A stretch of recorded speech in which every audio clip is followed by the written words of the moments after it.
Parmi les départements qu'abrite l'Institut fondamental d'Afrique noire, il y a le département des langues et civilisations au sein duquel se trouve le fonds Lilian Castello.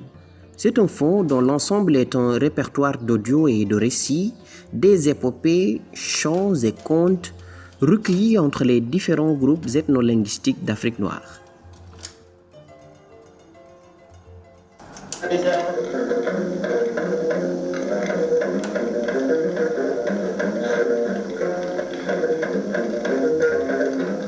Oui, Lilian Castello a créé à la demande du président Senghor en 1976 le laboratoire de littérature et civilisation africaine. Je suis chercheur aussi, spécialiste de littérature orale, Wolof, et je suis successeur de Lilian Castello dans ce laboratoire, qui a pour credo de faire une recherche fondamentale et une recherche de première main. Donc nous travaillons essentiellement sur le terrain pour recueillir et conserver le patrimoine immatériel des différentes sociétés et communautés qui sont au Sénégal et en Afrique noire. Lilian Castello a beaucoup travaillé sur les contes au début. Ensuite, il y a eu les légendes, il y a eu les épopées. Senghor m'avait quand même demandé que je donne des cours à la fac. J'ai en même temps donc commencé les cours de littérature orale à la fac, qui n'existaient pas non plus. Il y avait à cette époque-là 2 professeurs africains au département de français. Il y avait Madior Diouf et Mohamedou Kane. Tout le reste, c'était des toubabs. Ce qu'on m'a dit, mais c'est pas une littérature puisqu'elle n'est pas écrite.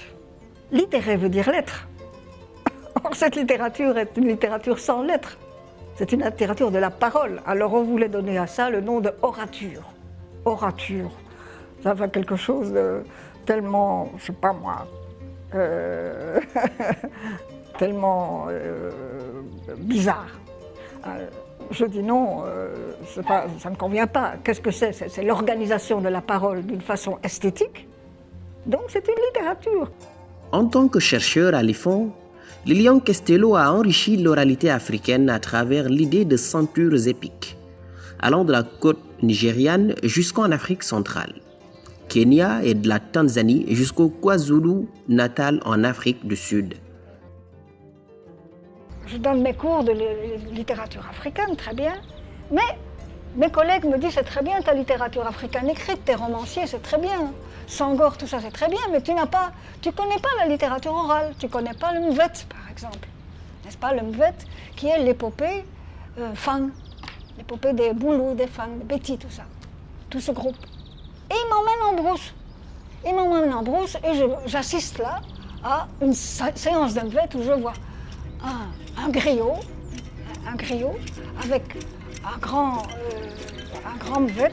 Le mvet, c'est aussi l'espèce de guitare, enfin, ce genre de choses-là, plus grand, et qui raconte.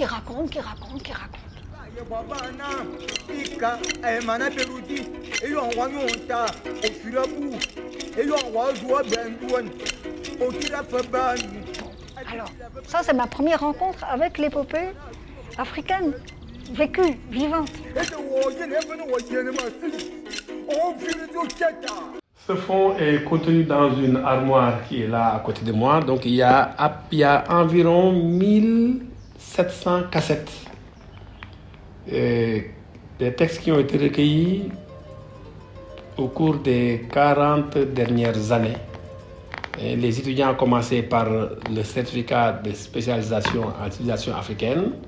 Et chaque étudiant qui était dans le groupe allait dans son terroir ou dans sa région recueillir un texte original qu'il transcrivait, qu'il traduisait, et il lui était loisible de poursuivre en maîtrise son travail, et plus tard en DEA, l'actuel master, et en thèse.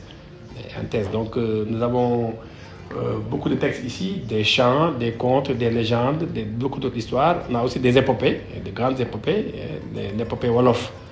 Se trouve dans ces cassettes, l'épopée Peul et l'âge Omas dans ces cassettes. Il y a beaucoup de textes sérères et il y a beaucoup de versions de l'épopée Mandingue, dont celle qui est la plus connue, l'épopée de Sundiata. La conservation de ces fonds s'opère de façon délicate en raison de la fragilité des supports tels que les mini-cassettes à bande, ce qui rend urgent la numérisation de ce patrimoine universel.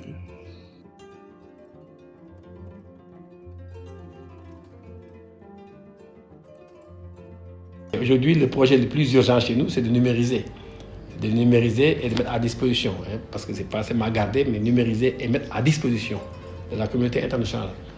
Maintenant, il y a beaucoup de contraintes, parce que c'est un travail technique.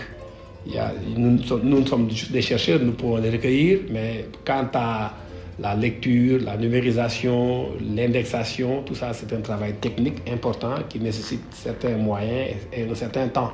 Et nous y travaillons.